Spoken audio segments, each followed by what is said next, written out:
Hi, it's Kazuyoshi. Well, I've been thinking about how we tend to stay in our comfort zone. And comfort zone is, by definition, some place that you feel comfortable physically or mentally or kind of a perception recognizes to be the safe place and which should be good because when you are in the comfort zone, that means that you are safe and safety is the priority for any human being or any creature. Anything living are basically seeking for safety. And that's okay. But at the same time as a human being, we recognize that our human world is changing so fast. But for the wild animal, probably a lot of global climate change, all those things are impacting, but that's part of the dynamics of the nature. And of course, human has many responsibility over that, or maybe are partially should be blamed for causing them, but not necessarily because those things could happen in any moment in the entire history of Earth. But interestingly, we are living in a so fast changing world, and maybe we should, probably we better deal with that. But if you don't deal with that, maybe you still can survive for a certain period. And I realized that even myself have been settled in the comfort zone.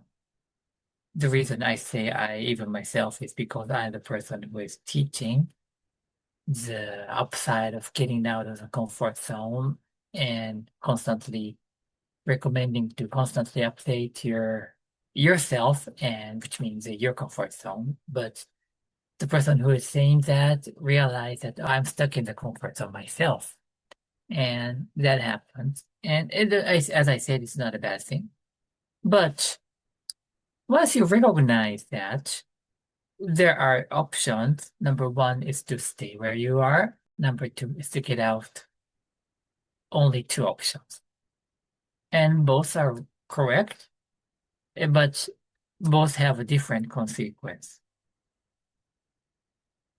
And so recently I have decided to change the way operate my school, one of my school. So I was meeting with the people physically, I mean, in person class every month. I've been doing this. Even during the COVID, most part of the COVID, Japan was we had some controllable situation, so we were able to do that in certain settings. So very, very harsh moment, I couldn't do that. But after that, I was able to reopen that.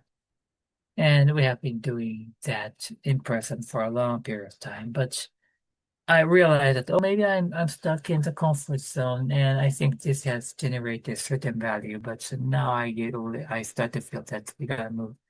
We can move this to another setting, and it's simple, but the in person to full online, and it's just one thing. Then everybody will experience, like if you are running a business or anything, like moving to some place, you just shift your thought. But I'm trying to talk about the moment that you have realized that I may be stuck in the comfort zone. At that moment, your brain starts to feel something differently. That's the point that I want to talk today. So I think it's important that we have such kind of a stimulus, hopefully frequently, rather than you think. And if you stay most of the time, like 10 years in one comfort zone, if you get out only once, so okay, that happens only once in a decade. But if you are constantly going out and try to experience that, maybe it's not easy, it's hard, it tires you, but still you will be able to experience that blast of your brain. And because you are exposed to other things, the moment you realize that, say, you are out of the comfort zone, you don't have to take an action immediately, but once you realize that you are in the comfort zone for a certain period and you want to get out, then your brain will start to sort of reactivate it. And so what I wanted to today recommend is that I understand the love to the comfort zone because it's really safe and comfy. All the things you need to have and your people around are there, but why not just intentionally get out of the comfort zone and experience that and come back if you want to come back for relax and go out, come back. And this kind of habit will help us keep moving forward and accelerate the learning process in this very, very, very fast changing world. That is for today. Thank you.